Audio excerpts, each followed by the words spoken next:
Converted man here. Dr. James Tour and Dave Frania, I don't know, debated. And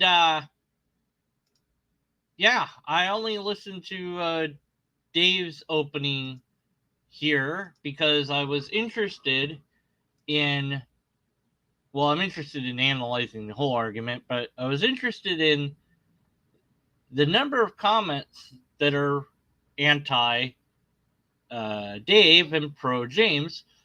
And I mean, I suppose we would expect that given that this is on Tour's YouTube page. So, of course, he's going to have his fans in the comments section. But a lot of people are accusing Dave of an ad hominem.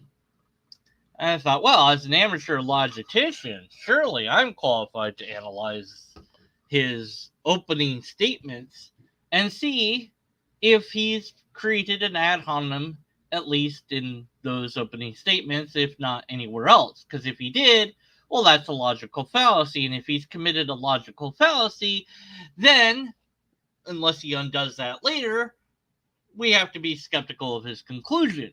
Now, that doesn't mean that the other side has won, because we'd have to analyze their argument to see if it contains a logical fallacy or two. And if it does, then we'd have to be skeptical of their conclusion. So it's quite possible that we would have to be skeptical of both people's conclusions in this or any other debate. That's just how logic works. Now, I'm not going to play the full 10 minutes of Dave's opening here. Just a few bits here and there. You kind of get the idea of it. Link to the original video in the description. And the time index this starts at is 47:24. So that's where I'm going to hit play, and here we go.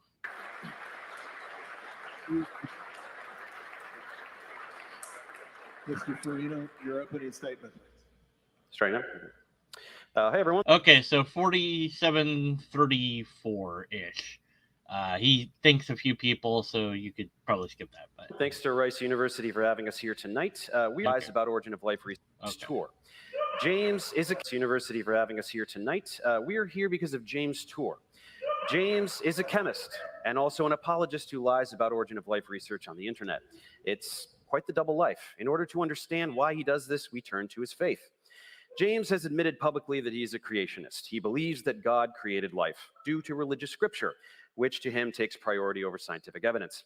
From his website, faith and belief go beyond scientific evidence for this scientist. Anyone who thinks this is not relevant to the discussion is delusional, as James is openly admitting that there's no science that could ever be done that will convince him that life was not directly created by God. He is ideologically bound to denying abiogenesis. okay, so those statements are factual. They're not attacks against the person.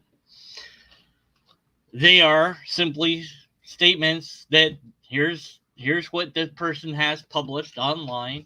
It's open knowledge to everybody that has access to it. Here's what he says. Now, Dave is saying that we're here because of Tour, and the debate itself is, are we clueless about the origin of life? The debate's meant to resolve that question. It's either a yes or a no to that question. One could, perhaps, accuse Dave of a formal fallacy of shifting the topic to a different debate altogether. But the informal fallacy of ad hominem is not yet committed here. He sometimes pretends to leave room for it, as he did just now, to seem open-minded, but he isn't. He's totally dogmatic. Therefore, his opinions on origin of life research are irrelevant, as he is approaching the field not as a scientist, but as a preacher.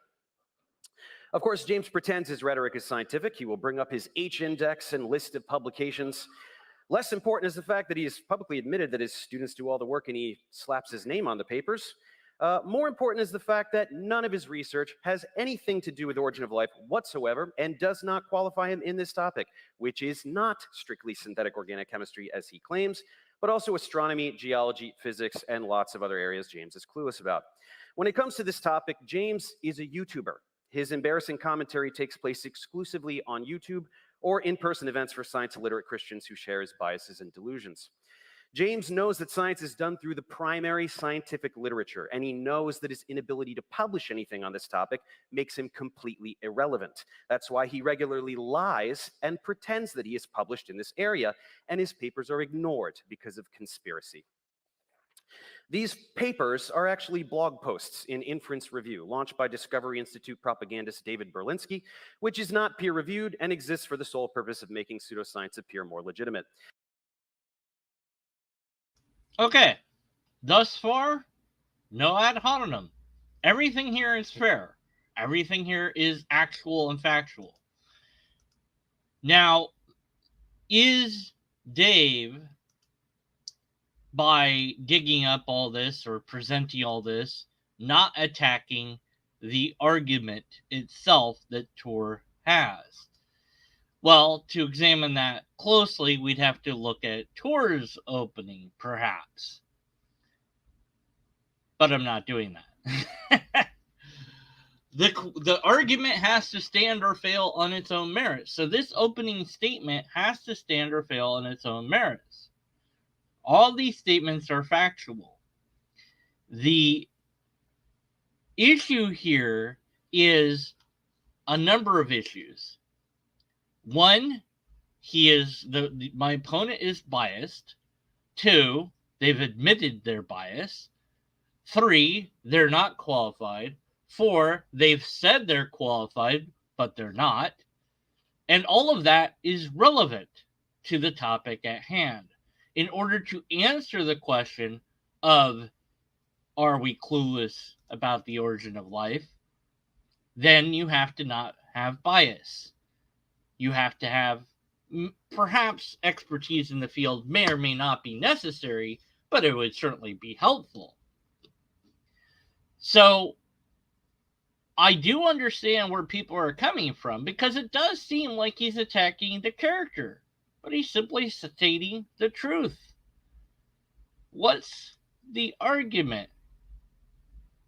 Well, if Tor made an argument, but James Tor made an argument, but Dave is not attacking that argument and instead insulting him by saying, well, you're unqualified to say any of this. Is that an ad hominem? Well, it might be true that he's unqualified to say any of it. And it might be true that James is a liar and has a bias. All of that could be true, and yet his argument could be valid. So if Dave is not going after whatever the argument actually is, then that is indeed an ad hominem. But everything he's saying so far is legitimate.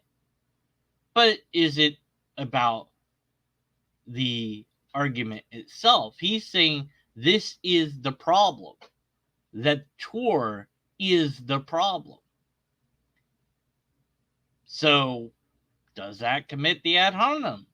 Or does it ride the fine line between ad hominem and telling the truth? It's a very difficult question to answer on its own without examining the other part of the argument, because we would have to look at James's opening to know whether or not Dave is attacking it. And all throughout his opening here, he discusses nothing but James's faults. His lack of credibility, his attacks against people, his lack of peer-reviewed scientific publications, etc. Since the Miller-Urey experiment of the 1950s. In reality, we have multiple viable prebiotic synthetic pathways to all the relevant biomolecules and their polymers. And systems chemistry is showing us how sets of these molecules can have evolved over millions of years to produce the first protocell, which we will discuss later. James knows essentially nothing about any of it, but pretends to for his viewers who take him on blind faith, something they are quite comfortable doing. So we will get to James fumbling the science in a moment, but first it is important to establish that James is a brazen liar and charlatan in ways that everyone can understand without knowing anything about science. For example, part of Jim's script is to complain about the primordial soup model. He describes this as lightning striking some water and molecules form a slithering creature that crawls out. This is the dumbest straw man in history. Okay, so this could be seen in a multiple of ways. If this is indeed James's current argument in this current debate, then Dave is not doing an ad hominem. However, these are things that he has said elsewhere and in a different debate setting. Then you could maybe say that this is not the actual argument, that it's a cherry-picked quote, and therefore something to indicate that there's an ad hominem. Yes, I'm deliberately being very hard on Dave because I have to analyze this based on what he's providing here.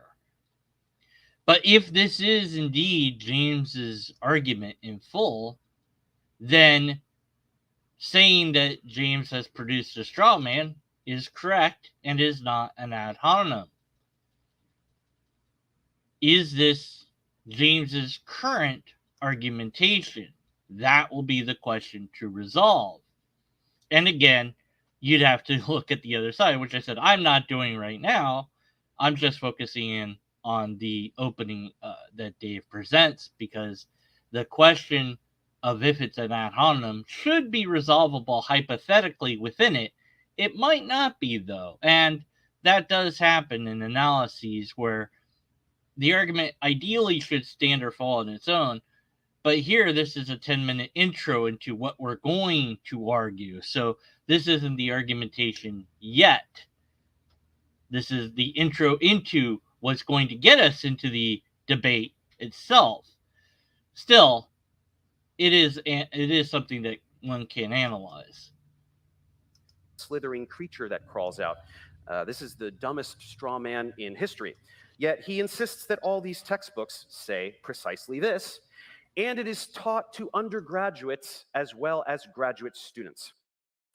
In actuality, the textbooks look like this. They contain summaries of much of the research we will discuss momentarily: syntheses of biomolecules, ribozymes, autocatalysis, and other complex concepts. So he's just lying. He's trying to make science he doesn't like seem infantile and stupid. Another way he downplays the validity of the field is to pretend that almost no one is working in it. He claims it's a boutique field with no more than a dozen teams examining the problem. That's a lie. There are thousands of scientists working on this all over the world. He needs to lie about this because it's much more difficult to claim that thousands of scientists are all either corrupt or stupid, while only James knows the truth. A dozen is much easier to swallow, so he lies. He also pretends to be well-read in the subject. He isn't. He has admitted that he's read less than 5% of the literature on the topic, although in reality, over 3 million papers have been published since 2016, so he's read maybe 0.001% of the literature. More importantly, for the few papers he has read, the diligence he projects is a facade. As to anyone knowledgeable, he reveals a level of incompetence that is shocking for someone of his stature. Take, for example, this study by Stephen Benner, a researcher James regularly slanders. Here, Benner was showing nucleotide polymerization over basaltic glass to form RNA.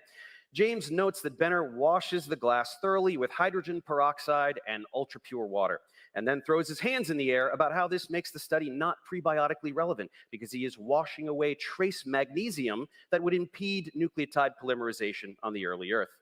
In his profound ignorance, James neglects to realize that basaltic rock is specifically rich in magnesium, information that anyone who had taken Geology 101 would know. Okay, so that is probably very relevant to the topic at hand. Again, this is Dave citing things that James has done in the past, and one could say, well, yeah, but what matters is this debate here and now. And yes, it will matter. And he's saying we're going to talk about these things, we're going to cover these things. So again, this is an intro. So all of this is relevant because he's exposing Tor for the fraud he is. And isn't that an ad hominem? That's the question is, hey, this guy is a fraud. Here's the proof that he's a fraud. Now, that says nothing about his argument. We'll get to the argument in a moment. In that context, with this opening statement, even though one could perceive it as ad hominem, one shouldn't, because he's establishing the facts at hand regarding his opponent.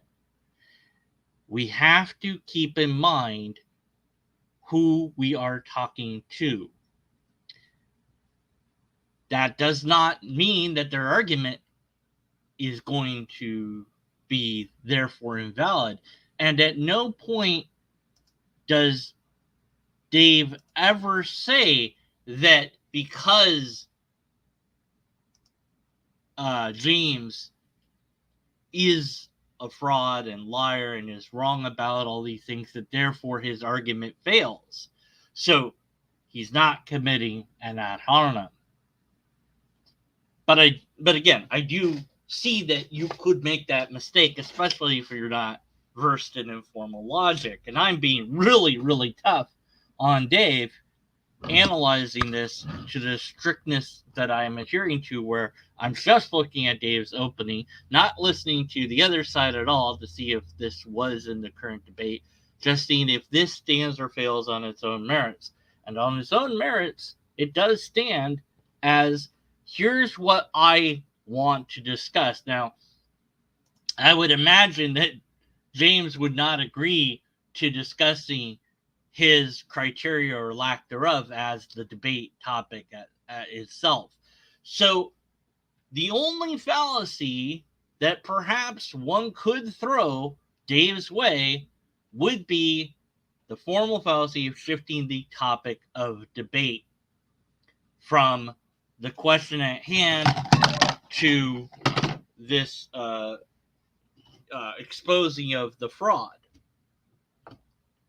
And that would be legitimate if indeed it wasn't also relative to answering the question, because we can't answer the question legitimately unless we know that our opponent is somebody that can legitimately answer the question.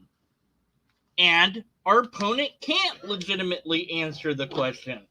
So it's not really shifting the topic of the debate in full. Perhaps in part, you could say that if you wanted to be really, really nitpicky, which is my favorite type of nitpicky. But I think you'd be, again, this is just the intro, so we haven't gotten to the meat of the debate itself to see whether or not he stays on topic within the meat of the debate. But just for the intro, yes, you could say that there's a formal fallacy here, and yet you couldn't say that there's an informal fallacy. And the distinction is important, because a formal fallacy just means you kind of, you broke the rules, but doesn't mean that your conclusions are something that we get to be skeptical of, because informal fallacies are the ones where we get to do that. And the question I'm trying to resolve of, is he committing an ad hominem? I don't see it. I detect that you could try to say that he is, but to actually make that case that he is committing an ad hominem, you'd have to catch Dave saying that because Tor is a fraud, is uncredible, has said all these things, that therefore his argument fails. And I haven't heard him say that. Furthermore, he wonders where, oh, where could one find hydrogen peroxide and ultra-pure water on the early Earth, as though its use makes the study not prebiotically relevant. In reality, these are used to destroy biological material like bacteria that would contaminate the results. So, in fact, the washes are done specifically to make the experiment prebiotically relevant. This example is crucial because James will focus much of his empty criticism on claiming that research is not sufficiently prebiotic. But remember this example where James was so clueless that he does not even understand what the researchers are doing and why. This is his primary tactic. He skims the supplemental section of a paper, invents a technical flaw out of thin air, and pretends it negates the results of the paper, and by extension, origin of life research in general. But it gets much worse. James regularly botches concepts not just in geology, but also in his own field. For an example, we return to Benner's research where he synthesized ribose in prebiotically relevant fashion. James doesn't like it one bit, and when confronted with a 13C NMR spectrum demonstrating the presence of ribose, he not only pretends the data is invalid, but he goes to town with meme after meme, cartoon after cartoon, childishly mocking Benner for his garbage data. Here's his laughing Spanish guy meme where the whole crowd laughs in unison at the idiot Benner who thinks he got ribose when it's actually a mess of a billion compounds. But the joke is on James as his pathetic commentary reveals that he can't even read a 13C NMR spectrum, something he should have learned as an undergrad. James compares the spectrum to that of pure ribose when the sample is ribose borate, a different compound, with broad peaks due to rapidly interconverting forms. The billions of compounds are actually just noise, as the vertical axis is expanded to highlight the wider peaks. So here's all these things that are extraordinarily relevant to the topic at hand, and also the fact that his opponent is unaware, clueless, ignorant, misleading, etc. about the topic at hand. So this definitely doesn't qualify as an ad hominem. And I'm going to get ahead a little bit. And yes, I already listened to all this, so I'm sure that he, not to spoil too much, but no, the answer is no to the question I'm asking, by the way. But I this is trying to go through the process of analyzing something like this, and explaining that to my viewers. I've never really done that before. Certainly not live. Usually I would just analyze this offline and then say, here's the logical fallacies that I found, if any. So this is a bit different for me to try to do this. It's a little bit, so I'm not sure that I'm making my case here, but hopefully I am. But anyway, apologist / fraud. Yep. Okay, now that could be taken. Let's go back a bit. Okay. All right. He publicly calls for the halting of an entire field of science he doesn't understand just to shelter his fragile, archaic faith. But today, finally, with no desk to hide behind, every tactic will be elucidated in real time, and he will be made accountable for his lies for everyone to see. I hope you'll enjoy it as much as I will. Okay, wow. So, a very strong intro and very strong language that I do see why people would think this is nothing but an ad hominem.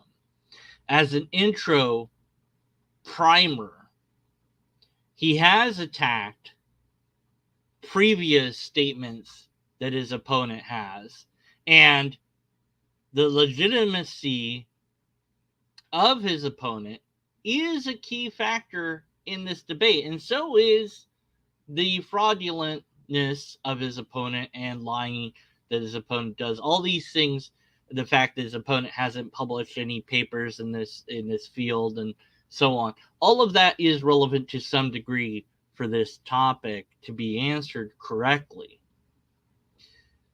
And at no point does Dave ever say that because of all of these things that Tor argument therefore is invalid. This is not an ad hominem.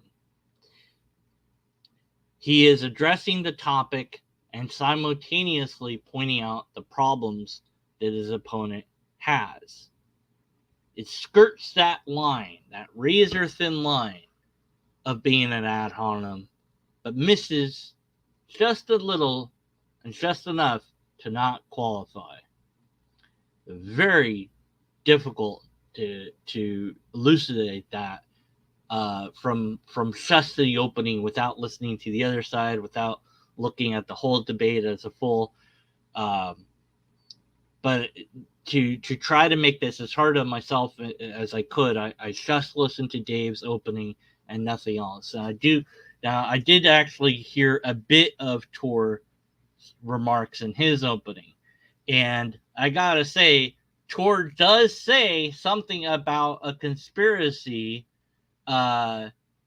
So Dave is then on point when he says that that's all that his arguments are going to be, is that like all these people are wrong because of conspiracy, that there's and he quoted one person, I believe, during that opening. There's some tweet that somebody made about it bringing fraudulent or whatever. So I'd have to go through and pull that up, because I'm not sure when that happens exactly. See if I can find it on screen. Also interesting, I wonder who's doing the camera editing or whatever, if that's Tor's people or not, because I noticed something interesting there, and maybe it's just me, but here's we see him, then we see Dave, and this kind of like shot back and forth right between the two, and this like glance over, while he's talking. But I noticed that when Dave was talking, Tor's expressions could not be seen at all. Whenever you do see Tor, he's blurry in the background, or you see him from a far shot like this. I wonder if they're not zooming in on Tor while Dave is talking because Tor looked upset or something like that. I was just wondering how the editing was done. That's all. Just an open pondering of what's going on there. Anyways, it's not really that relevant of a thing. And I can't. Let's see. Here's the 5 criteria. Blah blah blah. Okay. I want to find the thing where he says the thing. Come on, where is it? I know it's here. Come on, where is it? All right. Claims, even if those claims are written in their research papers. Mr. Farina, please show us their data. Show their data. The data is in the papers. I mean, you cite the paper, and the data is in the paper, and so I don't know what you're asking. I mean, here's the data. I mean, yeah, it's like, I don't know. Scientific publication. Feels origin of life takes the cake. My opponent's favorite expert, Professor Lee Cronin, said in 2011 that he'd probably create life in his lab in 2 years. He did not. Another whom he often cites, Professor Jack Suff, in his lab in 3 to 5 years. He did not. Professor Dimitar Seselov, 5 years. It did not happen, not even close. Prebiotically relevant means that we are restricted to materials. Okay, so let's see. I can't. Anyways. All right, let me look at chat, see if people are disagreeing with me. If it's true, okay. If it's true, it is not an hominem. If someone fucks because it's not an hominem, I'll call them a goat fucker. Correct. It becomes an ad hominem if you say, because you're a goat fucker, your argument therefore sucks. So yeah, that's what the whole thing kind of boils down to.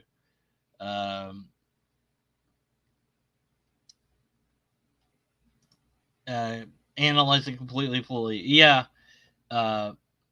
Yes, I'll do that at some point. I can't do that live, but I wanted to do this as kind of a I don't know, just a one-off to see if I could explain my thought process live. And I'm not sure that I did that very well. I'm not really sure.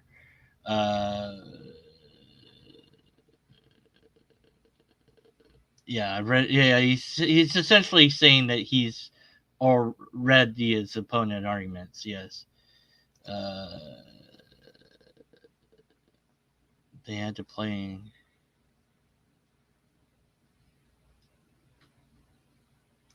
Yeah. A lot of people believe Tor. That's kind of sad. And where's that? There it is. I think this is it. Here we go. My opponent's favorite origin of life expert, Professor Lee Cronin, now writes and says on multiple occasions that, quote, origin of life research is a scam, unquote. And, quote, there are lots of layers to the scam, unquote. Okay, so this is a tweet that the guy made. Apparently, October 2018, 2021.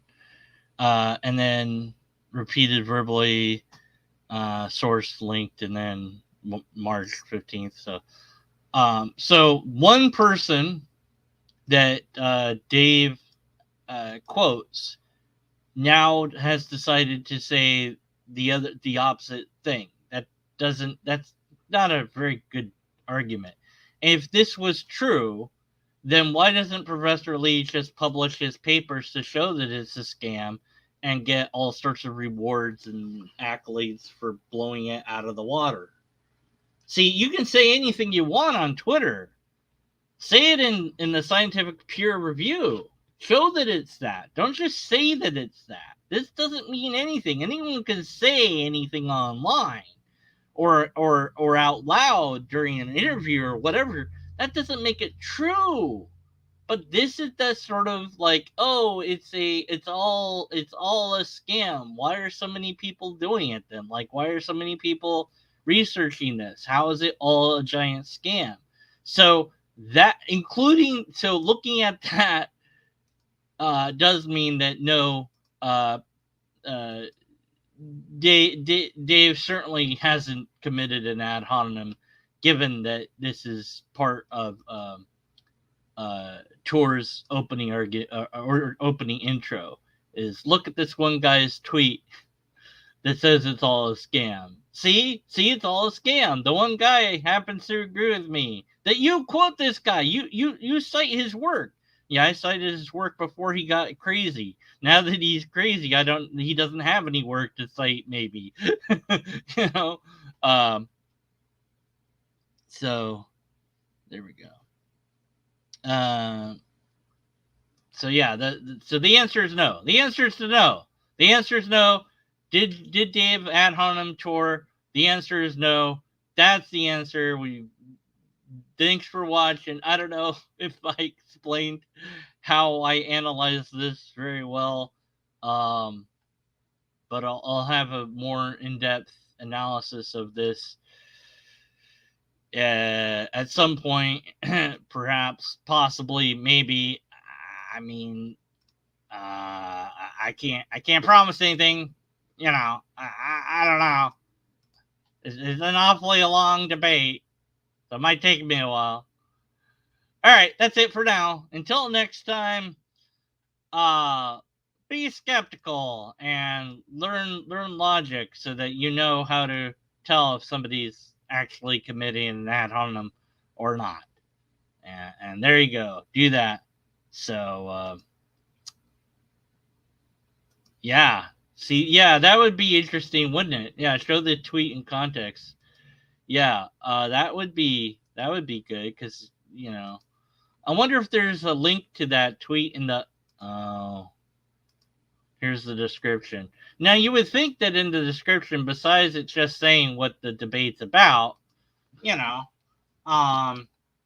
that you know, we'd also have some citations of like all the different papers that were talked about, you know, but we don't. And then you didn't link to Dave's YouTube channel. That you should have done that. Why did you link to Dave's channel and Dave's stuff? Like, it's all your stuff. Huh. Interesting. No links to any of the scientific things mentioned. No links to your opponent's channel or anything that your opponent might want linked. Seems a little bit unbalanced there, James. I don't know. You know, just me though. Anyways, seems sus. I don't know. Alright, well, we'll be back at some point. Maybe. I don't know. The answer is no. Thanks for watching.